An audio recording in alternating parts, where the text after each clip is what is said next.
kulanti wacan oo wanaagsan daawadayaal waa mar kale iyo muuqaal cusub fadlan dad nagu cusub tahay faraaga ama teedka u fur subscribe saar sidoo kale kambareelka furo si aad la socoto fiidiyoada cusub aan soo dhigi doono maalmaha soo socda sidoo kale haddii fiidiyow ku cajabiyay like saar wixii cabasho ah aad ka qabtay fiidiyowgana commentiga noogu reeb labada fanaan ee super star-ka ka ah Muqdisho waa fanaan Maxamed Ibrahim Khadarkeew iyo fanaanka Dayaxdal Nuurshe ayaa waxa soo cusboonaaday xurguftooda dagaal ama loolankoodii ama ficiltankoodii dhinaca fanka kadib markii fanaanka Maxamed Ibrahim Khadarkeew uu ballan qaaday inuu qabanayo show ama shaaciyay inuu qabanayo show ama board soo dejiyay inuu ku qabanayo show magaalada Muqdisho gaar ahaan bartamaha magaalada Muqdisho gaar ahaan Little Hotelka lagu magacaabo Little Hotel kadib markii uu fanaanku shaaciyay lacagta lagu qabanayo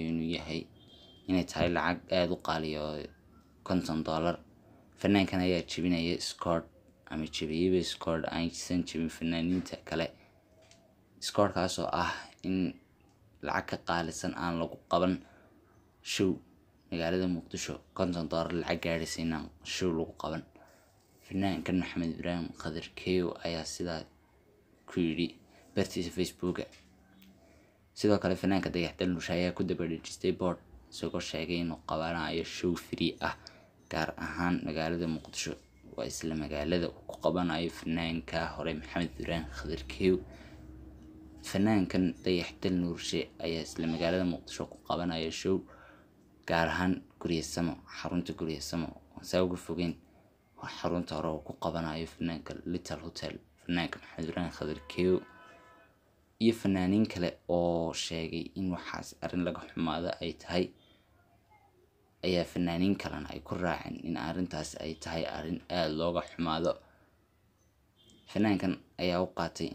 inuu fanaankan Dayaxdal Nuurshe la ficiltamayo isla fanaankan Maxamed Ibrahim Khadarkeew xurguftooda dagaalna saas ay ku soo cusboonaatay